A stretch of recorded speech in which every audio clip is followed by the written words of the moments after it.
Today's Mercedes-Benz interview of the day brought to you by Mercedes-Benz. Celebrate the journeys that bring us closer together. An exclusive offer on a vehicle you'll adore at the Mercedes-Benz Holiday Love Celebration. Going on now through January 2nd. Learn more at mbusa.com/special offers. He's the busy Greg Olsen, NFL on Fox analyst, and joining us on behalf of DraftKings Sportsbook. We'll talk about that. He was on the call for the Cowboys and Commanders with Joe Davis, and next Sunday he's got the Cardinals and the Vikings. Greg, good to talk to you again. You've played in a lot of games. You've watched a lot of games. You broadcast a lot of games. Where would you put yesterday's game between the Cowboys-Commanders on that list? Well, I think it's safe to say it's right at or near the top. And especially, I think it was really just the contrast of that fourth quarter, 41 points, how those 41 points were scored were just, it was absolute chaos. But it really came after a pretty pedestrian 2.5, 3 quarters. Like nobody really could get anything going. It was red zone field goals that were a circus to begin with. We couldn't make field goals, couldn't make extra points leading up to that. And then the fourth quarter just got insane. Special teams plays, both good and bad. 86-yard, in essence, Hail Mary type plays in desperation mode that go for touchdowns. It was just, I can't say I've ever seen a sequence of events that culminated with an ending like that, all in one quarter, all down the stretch, maybe ever, at least in a game that I can remember. And you bring up a great point. Sometimes we go, boy, that was a great game. It wasn't a great game, but it was a great finish. It was a great final quarter. When you guys get together with the Commanders during the week and you sit down with Jayden Daniels, how much are you allowed to ask about how healthy he is with those ribs? Because it certainly looked like their game plan was different with those ribs, that they weren't going to put him out there running. Yeah, I think yesterday was probably the healthiest he's been, and it was probably the most that they had been willing to activate him as a design runner that we've seen at least through the last couple weeks. So when you go back to the Philly game and the Pittsburgh game before that, their previous 2 losses, they weren't using him as a runner at all. So I think yesterday he had the nice touchdown run in the third quarter. That was a really nice design, really nice play there off the left side. Had a few other nice ones. He ran a speed option in the first half for a big pickup for a first down, couple scrambles. So I think yesterday was the healthiest he's been in a long time. It seemed like they kind of ran the entire offense through him as they were earlier in the season. It's really just their inability to get the ball downfield. That's the big problem that they're having. And the irony is, it kind of at the end of the game in desperation mode, when they needed a 2-minute score and a 2-point conversion down 11, they got it, throwing the ball downfield, attacking. And then, of course, the Terry McLaurin 86-yard touchdown in desperation mode was another one. So they opened it up there at the end of the game, and I just think they need to do it more. How do you explain what Dallas did? And I don't know if this is more on the Commanders or you give credit to the Cowboys. I think it's probably, as like anything, I think it's a combination of both. But I give Mike McCarthy and that Cowboys group a lot of credit. I mean, they were reeling. And then they come into that game yesterday, and they're excited to get Deron Bland back. They're all-pro corner. He had missed the entire season with a foot injury. They get him back. They get Parsons back. But then they lose Diggs. Trevon Diggs, he was out due to injury. But it was really the offensive side of the ball that we knew going in was just really down a lot of guys. They had CeeDee Lamb, and then it was a lot of backups. They're missing Tyler Smith, missing Zach Martin, rotating at left tackle. They thought Brandon Cooks was going to come back. He ended up being out another week. And, of course, Cooper Rush taking over for Dak. So they showed a lot of life. They made plays where they had to. Schoonmaker, again, the backup tight end to Jake Ferguson. He makes the big touchdown there in the end. So it was really a good effort, but it was special teams, it was defense, and it was offense. And it was really more the recipe that we're used to seeing from this Dallas team that's had a lot of success. Take the ball away, make splash special teams plays, and then obviously get the offense going. So that's what they did yesterday, and I think they deserve a lot of credit. I'm looking at the DraftKings odds this morning for MVP. It's Josh Allen, Lamar Jackson, Saquon Barkley. What does Saquon Barkley have to do? Can he be the MVP this year? I mean, let's be honest. Can he be, and how can he be the MVP?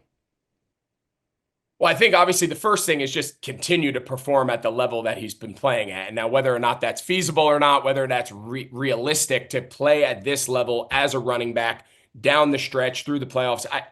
It's hard to say. I mean, he's playing at such high. I mean, what, he had 300 all-purpose last night, or a little over. Like, it's just what he's been able to do. That is the perfect offense for Saquon Barkley. And I think all this nonsense about, oh, if he would be doing it if he was with the Giants, is not necessary. And that's not a knock on Saquon. It's just the situation that he walked into, the offensive line, the weapons, the style of system, spread everybody out, a mobile quarterback you have to account for with Jaylen. Like, it is the perfect offense for a player like Saquon Barkley to unleash everything that he's good at, run and pass.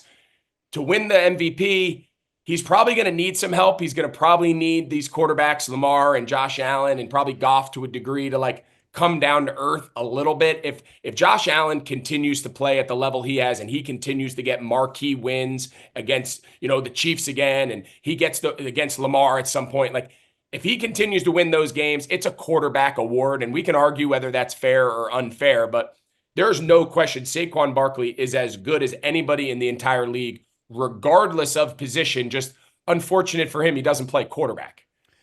Thanksgiving, Black Friday, DraftKings Sportsbook has touchdowns for sale. All customers eligible for a touchdown parlay profit boost on Thanksgiving Day. Buy one, get one deal for touchdown bets on Black Friday. We're talking to Greg Olsen, NFL on Fox. How aware were you of the point spread when you played?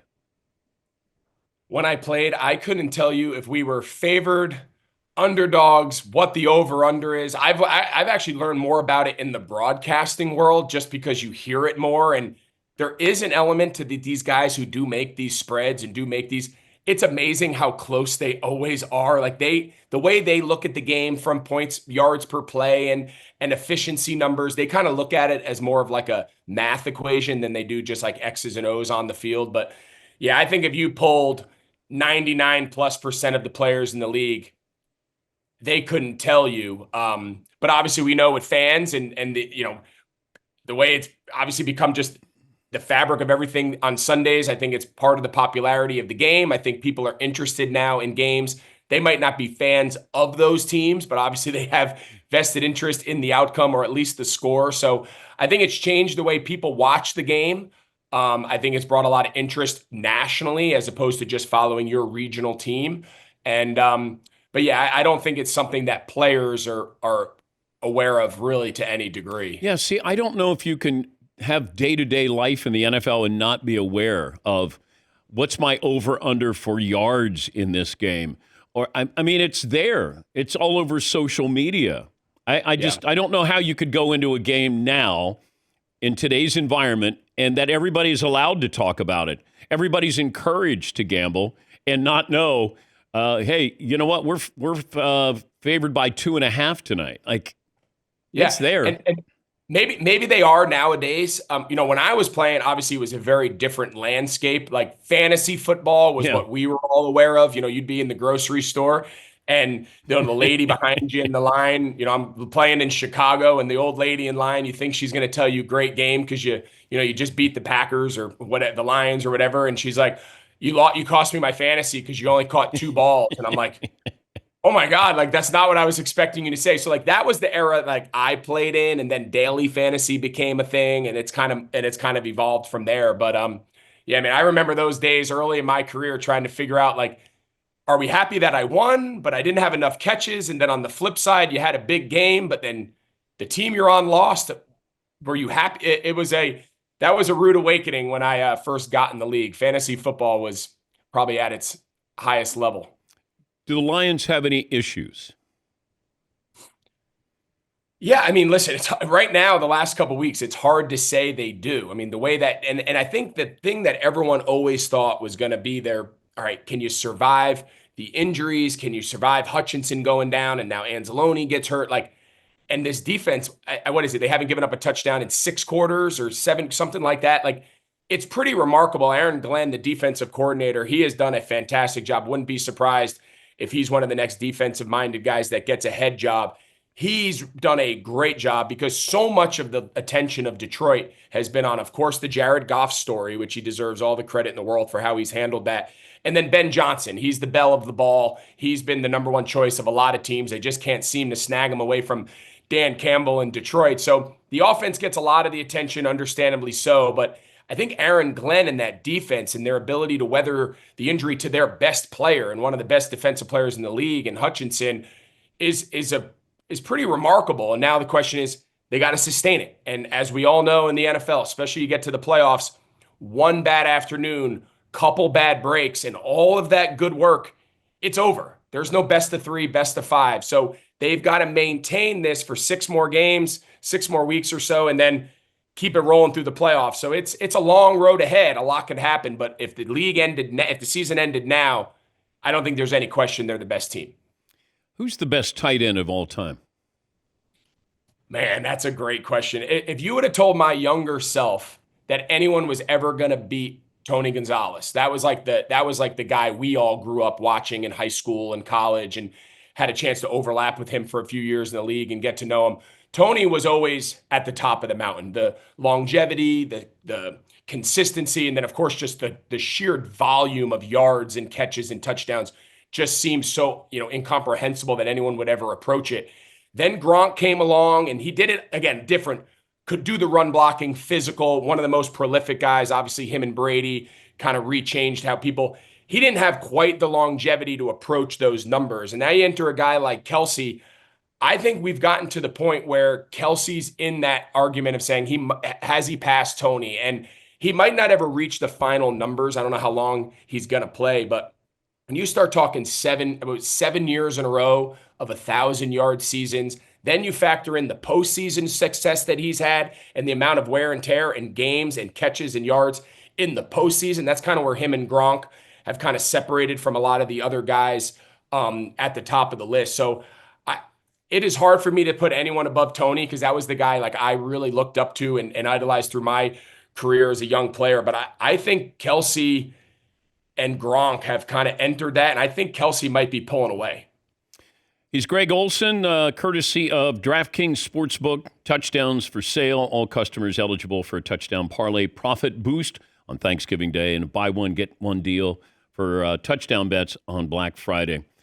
Great to talk to you again. Safe travels. Cardinals, Vikings coming up. Thanks for joining us, Greg. I appreciate it. Always good to be on. Have a great Thanksgiving. You too. That's Greg Olsen, NFL and Fox analyst, former first-round pick, 3-time Pro Bowler.